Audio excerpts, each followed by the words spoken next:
Do you guys receive any sort of royalties Oh yeah, off of that stuff? yeah. We Okay. get royalties every quarter. So anytime you buy, one of the collected editions, John Totleben, Rick Veitch, myself, we get paid royalties every quarter. That's That awesome to said, hear. Yeah. we only get royalties for the reprint of our work. We did Right. not create Swamp Thing. Right. So any royalties that, well, okay, we do get royalties for John Constantine, right? Because they changed their policy while we were working on the book. So we get like a fraction of a percent of anything involving John Constantine. And Because you that, created the look of him and everything. Yeah. well, John and I created the character originally as a joke. It was originally we were goofing. We told Alan Moore we're going to keep drawing Sting in the background. You better make him a character, right? So it I started never as a thought of that. joke. He does kind of look like Sting. Oh, he's exactly like Sting. It grew out of this crazy game we'd been playing. John and I mean, since we were compadres at the Kubert School, we would always have some sort of art game that we were playing in our respective stories, like a shout out to the other guy. And I won't go into the whole story. I've told it elsewhere. But when we started Swamp Thing, we turned the game into we would hide Gumby and every issue of Swamp Thing. So those first 2 issues or so that we did with Marty Pasco, Gumby is in there somewhere, right? We would hide Gumby. But Len Wein. Now I'm going to have to go back and look. You got to go back and look. But Len Wein picked up on it. And I got a call one day from Len. Very stern phone call. I pick up the phone, and this is before caller ID. Like the phone would ring, you didn't know who it was. And it's Len's voice, but he doesn't even say hello. And he goes, "You are playing a very dangerous game, young man." And I was like, what the fuck? Am I too late with this issue's pencils or something? And he's like, "No, it's Gumby. You cannot keep drawing Gumby." So we went, okay, Len, we'll stop drawing Gumby. But we had to come up with a new game. And once Karen Berger was on the book, we had a new editor, right? And we went, hey, let's sneak Sting, right? John Totleben was a big fan of the Police. That they were a new band at that time. So let's start sneaking Sting into this. And we let Alan Moore in on. We said, we're going to keep doing this. You better make him a character. And that's where John Constantine came from. So out of our stupid ass joke, John and I, most quarters, the bulk of the royalty we earn is from John Constantine. Now we get a portion of what DC earns. Okay. Right. So when they reprint Swamp Thing, we don't get a royalty share for any of the characters in Swamp Thing because that would have gone, had they been paying royalties to that generation. They weren't. That would have been Bernie Wrightson and Len Wein's royalty. But when Len and Bernie did Swamp Thing, DC was not paying creator royalties. They gradually introduced reprint rates, where if they reprinted a story, you got a reprint rate. And then by the time we were on the book, starting in 1983, DC under Paul Levitz, who was like the head honcho with Jeanette Kahn at DC at that time, had instituted a reprint policy where anytime your work was reprinted, you got something for it. And that was still relatively new in 1982, 83. As we were working on the book, under Jeanette Kahn and Paul Levitz, they further improved the plan so that if you did create new concepts, characters, titles, you would get a percentage of that. And luckily, Constantine came after that regime shift in how royalties were paid. And to this day, every quarter we benefit a little bit. Now that means if Warner Brothers, which owns DC Entertainment, does something with Constantine, like a movie with Keanu Reeves. Well, we gotta share that option money. Okay. Because that was an outside studio that made that movie. But if Warner Brothers does something with Constantine, they don't pay themselves to use their own properties. You got me? Right. So we don't get a percentage of that. But if Constantine appears in a video game where an outside corporation licensed to Constantine, we do get a share of that. So Constantine appearing in Justice League Dark, for instance, earns us a little bit of money, like, pennies sometimes. But Constantine appearing in a video game, that can sometimes be thousands of dollars for us. Okay. So it's all part of this new media environment where, you know, these mega corporations own all these umbrella corporations. But if they're licensing a character you created or co-created out, and you're lucky enough to have a royalty plan like we do, that could be a bigger payday for you than a TV show, for instance. You know, Okay. Constantine appearing on the TV show Eyre, I just got a royalty statement, $2. Nice. Okay, Yeah. that's what we got. Well, yeah, I'm well aware of how the trickle, because I have books out. It's like they sell on Amazon, and the publisher gets a percentage, then you get a percentage of the publisher gets, and yeah. Yeah, that's part of why I do. You know, I've been doing print on demand books with Amazon. I've got right now these sketchbooks out, Thoughtful Creatures, Okay. and Brooding Creatures. Awesome. And these are print on demand with Amazon. And part of why I went with print on demand is I realized from the publishing contracts I was seeing, publishers themselves now are getting a trickle down from Amazon. And I realized, well, if it's going to trickle down from Amazon, I might as well. It may as well go to you, yeah. Yeah, might as well publish direct with Amazon. And their Kindle program for self-publishing, at the end of every month, the money just goes into your bank account. And Right. you know, whether it's a tiny amount of money or for some reason you sold a bunch of books, you know, you're not waiting a year to a year and a half for the trickle down royalty to get to you. It's in your bank, you know, every 30 to 31 days, depending on the length of the month. And I find that a publishing model I'm going to continue experimenting with. I like that, you know, and they take the same cut that Diamond and Capital, the distributors, used to take. They take 60% off cover. I remember Diamond. Well, that's exactly how, you know, when I was doing Tyrant, when we were doing Taboo, when I was doing Spider Baby comics, it was the same split I have with Amazon. I remember Taboo was a little bit hard to find. Like I kept having to go to comic stores. It was like maybe they had it and maybe they didn't. Yeah, I was trying to pick up every episode. We got busted in every country on earth too, Dan. Seriously, every English-speaking country on planet Earth busted Taboo at one point or another. What are they busted over? Oh, you name it. You know, S. Clay Wilson was a real red flag early on. I don't know. Every issue, there was something in each issue that, you know, sent up fireworks at customs. We got banned in the UK. Issues got busted in Canada. I used to have to sneak issues to the contributors because, you know, we had contributors in Canada and England and Ireland, you know, Europe, and I would have they to didn't approve smuggle of some of the content or something. Yeah, the content was the problem. The only country that busted Taboo and actually read it, where they actually read the comic when they busted it, and we got a copy of the written report back, was New Zealand. When New Zealand busted Taboo, their whoever their oversight board was read Taboo and went, "Oh, this is actually a pretty great comic."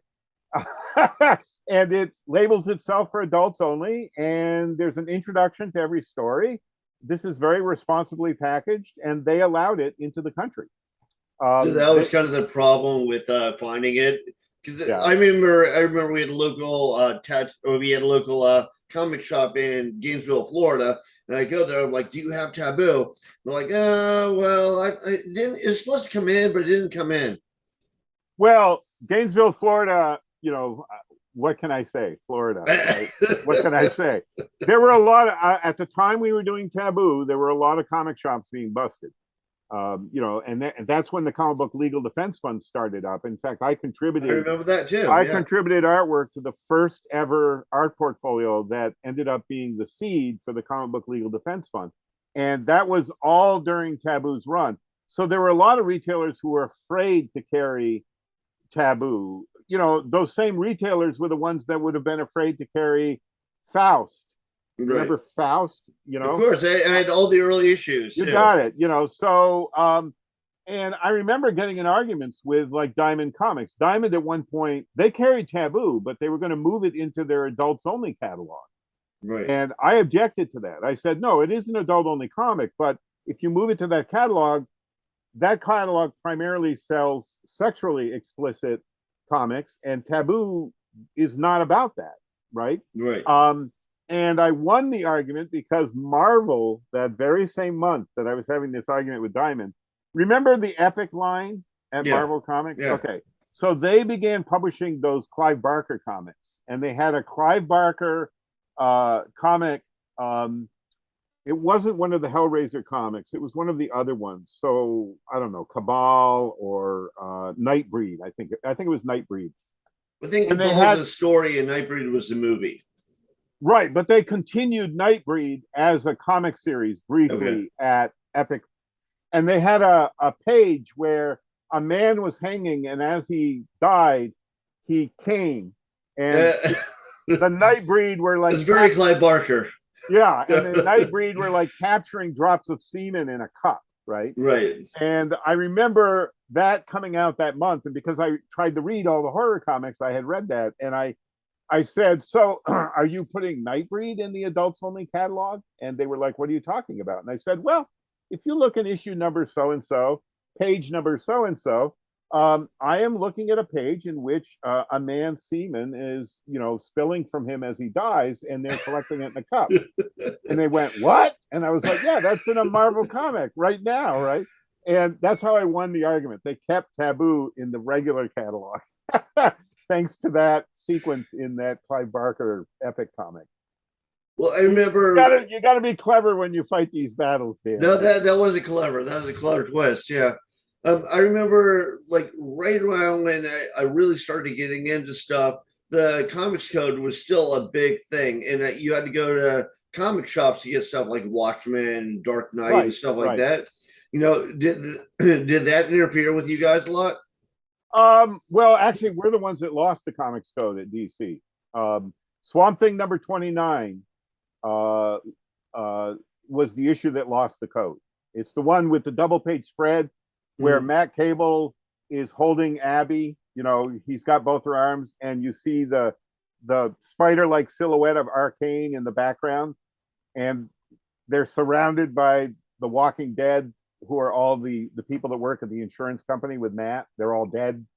And the word balloon was Matt Cable saying, just say uncle, because he's referring to Uncle Arcane. We lost the code with that issue.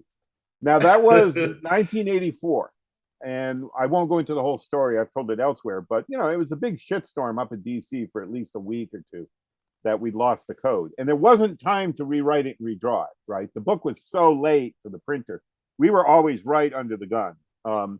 And so they put it out without the code. And the sales went up. It was like the best thing that could have happened to Swamp Thing. It was, when we lost the code in 1984, it was like firing a signal flare up to the horror community saying, hey, check this out, right? It's like, check this out.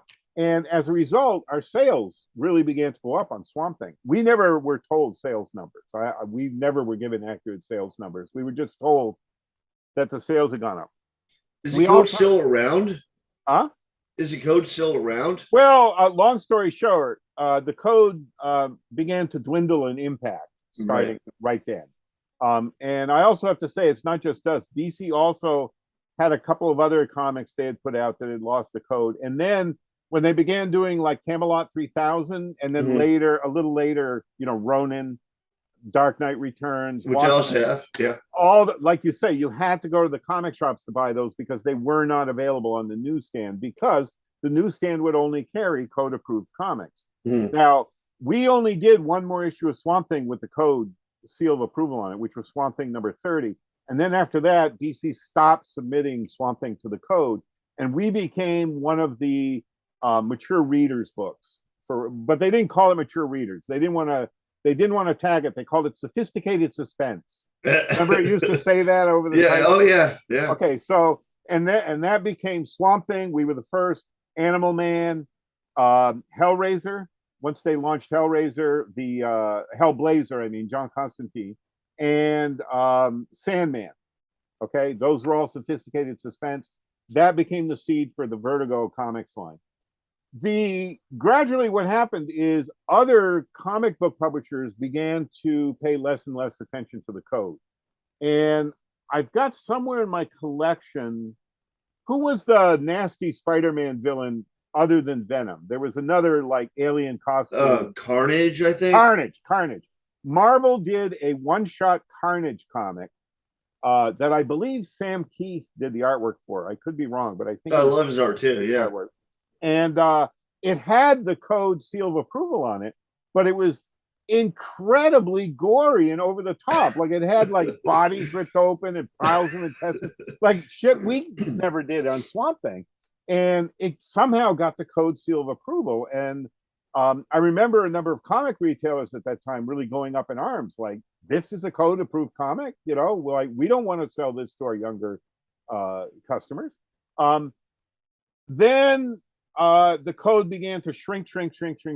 Literally, the stamp on the cover got smaller and smaller and smaller and smaller until it was almost invisible. And then in the year 2011, Dan, the Comics Code Authority closed up shop. Good. And Good. in one of the great tragedies of comics history is all their records were disposed of. Right? Nobody caught that the Comics Code Administration was shutting down, and whatever paper records, whatever records they had kept since 1954 are gone. They were destroyed. And it wasn't an act of, you know, oh, let's hide our history. It was like they were out of business, you know, like that shit probably went into the dumpster, many dumpsters, you know, and it was just gone. And that is just lost comics history at this point. There are some of us who would maybe not kill, but close to kill to have access to the. I would love to see, you know, I would love to see the file on Swamp Thing that the code had. Like, they had to have generated paperwork when we lost the code, and I would love to have seen that, but it's all gone, all gone. Yeah, I remember I used to read the Comic Reader's Guide, and they'd always rail against code. You know, the code was one of the code was two things when it was formed in 1954. Number one, it was an industry reaction to the Senate subcommittee hearings of April 1954, which were televised. Those were broadcast on television, attacking the comic book industry. It was a Hail Mary, right, against Frederick Wortham's book. Well, Dr. Wortham's Seduction of the Innocent. Wortham was one of the witnesses, you know, sympathetic witnesses who testified. William Gaines was completely butchered in the newspapers the day after his. It's so unfortunate, yeah. And so, in part, the code was formed as a coalition of publishers who went, we got to get control of this shit. Like, this is, we could be shut down. But on the other hand, the code also was a coalition of publishers led by Richard Goldwater, the publisher of Archie Comics, who saw it as a business opportunity of course. To collude with one another. Of course. And to push out, you know, the undesirables. And they were that's actually massively outselling him. Wasn't EC Comics like one of the big sellers at the time? Yeah. And then they wanted to get them out of the fucking picture. Now, some great talent like Wally Wood and Al Williamson. Oh, the EC was the top drawer publisher in terms of the independent publishers. But people forget when they talk about the Comics Code, America's best-selling comic publisher never signed with the code. Do you know who America's best-selling comic publisher was? Dell Comics. Oh, okay. Okay. Dell was publishing Walt Disney's Comics and Stories, Pogo Comics, The Lone Ranger, you know, Tarzan of the Apes, and so on. Dell, in fact, Helen Mayer, who was the head honcho at Dell, they refused to cooperate with the code. They had defended the comic book industry during the Senate subcommittee hearings. Milton Caniff, the creator of Steve Canyon, had read into the congressional record a list of all the titles of Dell Comics, because he said, these are wholesome comics. I want these recorded in the congressional record, right? And that was submitted and accepted by the Senate subcommittee hearing. I'm sorry, the Senate subcommittee record, not the congressional record. And Dell and Gilberton. Gilberton was the publisher of Classics Illustrated. Those two publishers never caved into the code. They never had the code seal of approval on their comics, but they also had their own distribution network. Okay, so they did not lose getting their comics on the racks.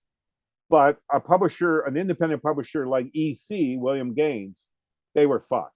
Like, the distributors weren't even taking their books off the trucks anymore. So they couldn't get, if you can't get your books on the spinner rack, then who's going to buy them? Nobody's going to see them.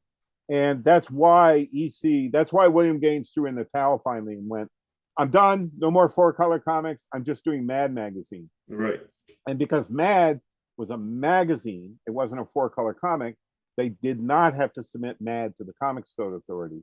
And Mad became the top selling comic book in North America from about 1958 on. And it did not lose that position in top sales until probably the mid 70s, early 70s, somewhere around then.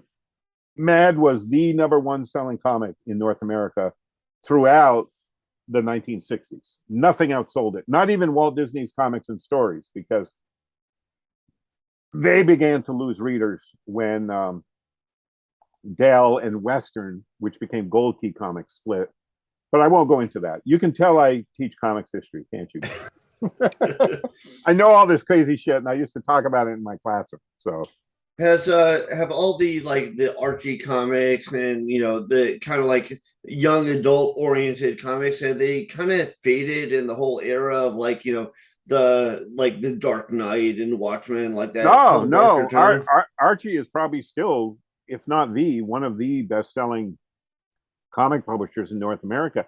And let's not forget, even though this really burned my ass when it first started, Archie has gone over to the dark side, right? I mean, I've seen that. Yeah, they have have you watched Netflix Riverdale? series now. Sabrina's like doing incantations and like talking to Master Witch.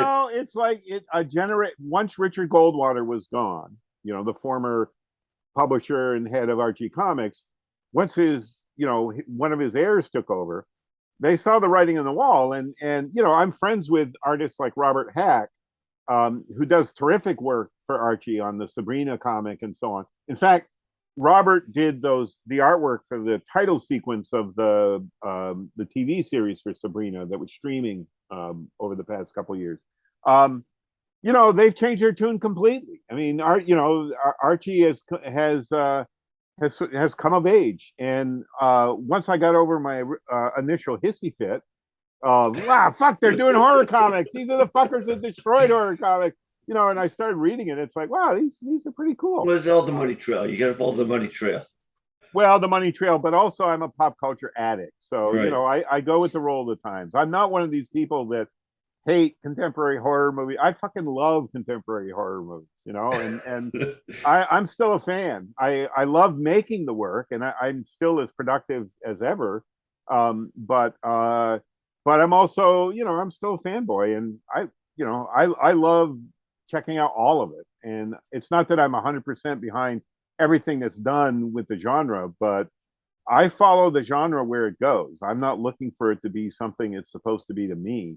I want to, my part of my lifelong fun at age 67 has been, wow, where's the horror genre gone? Where is right. it now? And even the stuff that may not do it for me, I still read it or watch it or listen to it because I want to be aware of it. Where is it going? What's it doing? Has that always been your focus, kind of like dark tone? I don't know if I'd say straight horror everything, because you kind of go off. I like that, how you go off into other genres, not just slasher. Oh yeah, I'm into all of it. But the mainstay, what can I say, Dan? I was raised Catholic. The horror is the primary thing for me. So yeah, I mean, I read tons of science fiction. As my wife could attest, I read a lot of nonfiction. I'm usually juggling like 3 to 5 books a week that I'm reading, and 2 of them will be novels, 1 will be a short story collection, but usually it's nonfiction I'm reading, and all kinds of nonfiction, science texts, political treatises, the current books about what's happening in America. I just love to read, and I'm a real opportunivore, as one of my. I've never heard that word before. That might be that comes from one of my son's friend. His friend Chad used the word opportunivore, and I realized, yeah, that kind of sums it up. If it's in front of me and I've got it in my hands long enough to read it or watch it, I'll read it or I'll watch it. So yeah, I'll check it all out. my wife's tastes are very, very different from mine. But, because of her, I've become, a little bit educated, well, a lot educated about Jane Austen, a little educated about Gilbert and Sullivan. She's turned me on to things I never would have sought out on my own. And, with a lot of that stuff, I mean, I probably would not have read as much or watched as much of the Bronte sisters' work, Jane Eyre and so Right. on, if it weren't for my wife Marge. And Jane Eyre is one of the classic works of Gothic fiction. I mean, there's one of the seeds of horror right there. Is a novel like Jane Eyre. It's right up there with any one of the other classic Gothic works, like the Castle of Otranto or any of those. Melmoth the Wanderer, and it also attuned me to the fact that these blind spots in horror history that, every generation, Dan, we all kind of subscribe to some sort of group thing. We don't mean to, but, you read the same references here and there and you go, oh, well, then that's true. You kind of fall into it. Yeah. Yeah, there's always been this fiction, and it is complete fiction. There's always been this fiction that after World War II, horror movies disappeared and they didn't come back until the science fiction boom of the 1950s. Well, that's bullshit. There were all these women's suspense movies, right?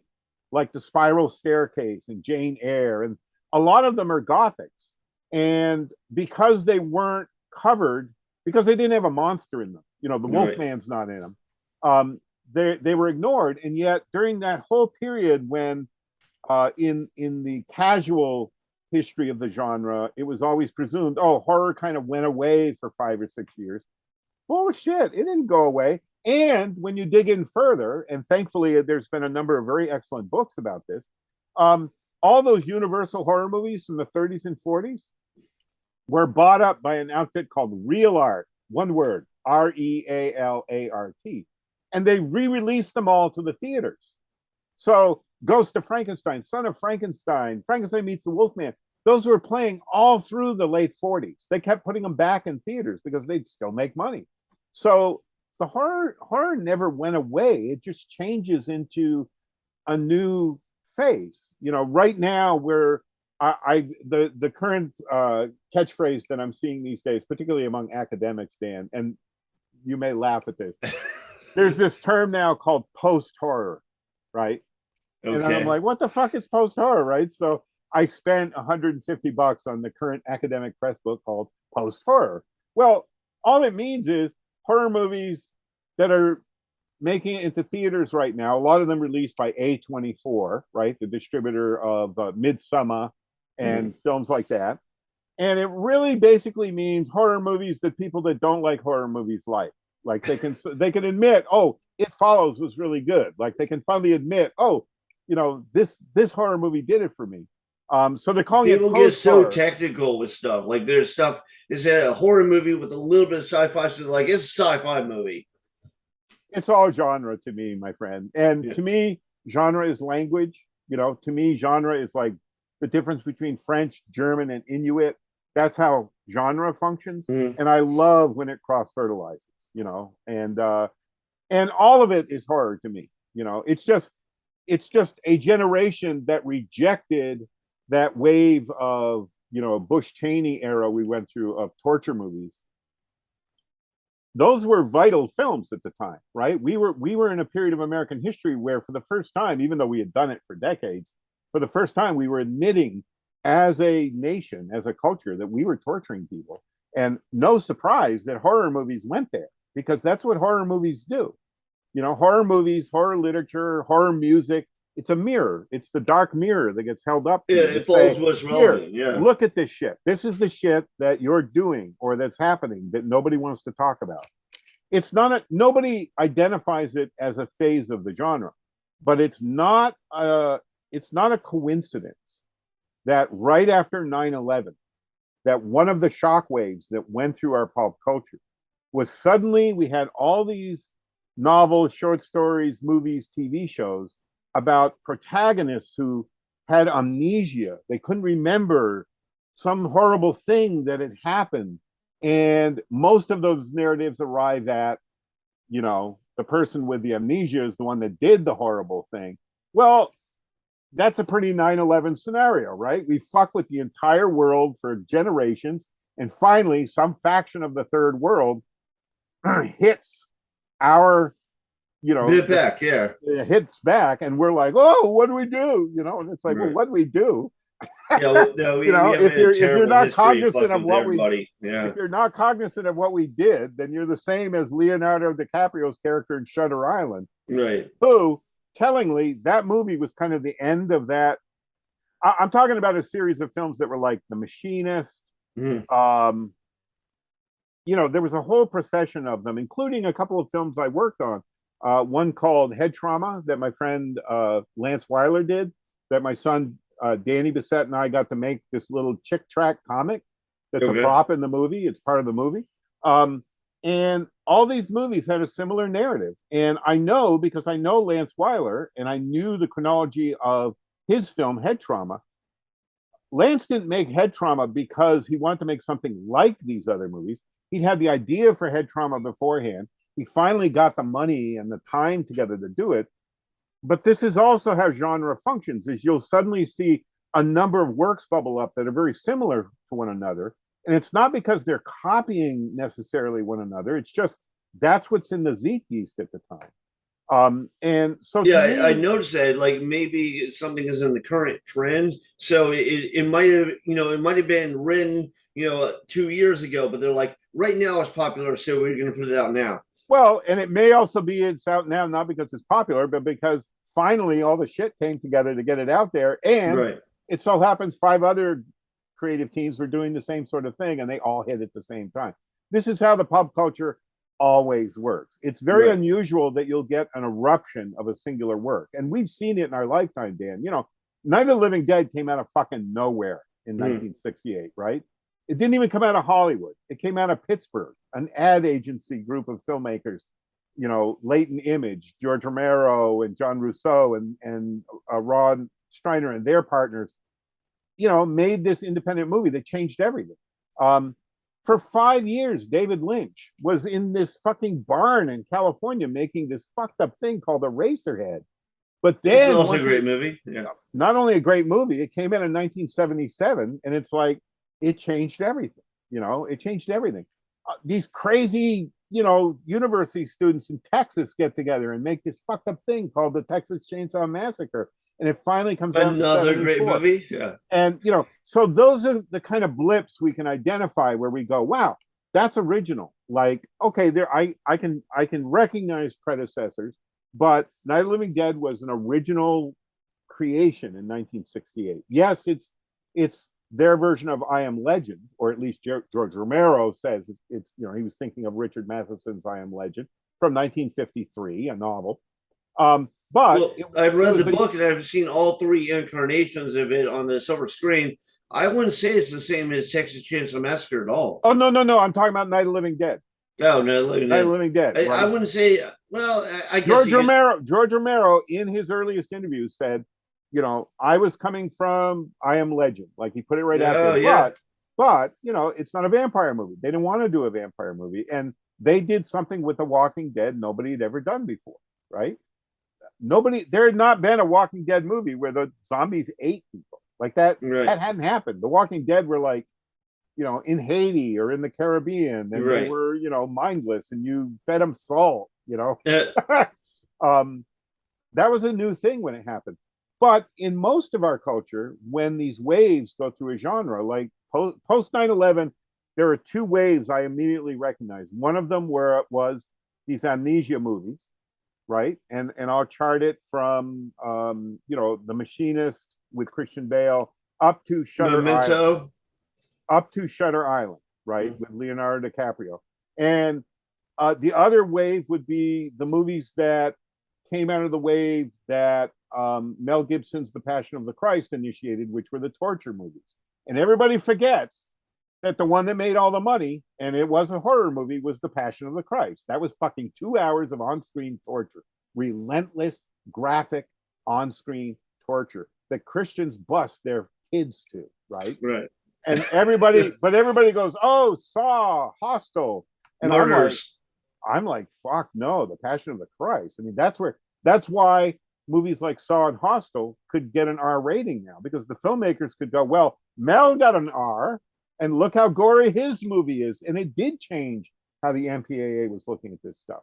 Anyway, I don't mean to hammer off topic here, but this is the kind of stuff I look for. And right now, we're in this really interesting wave of like art horror movies, horror movies that are much more leisurely paced.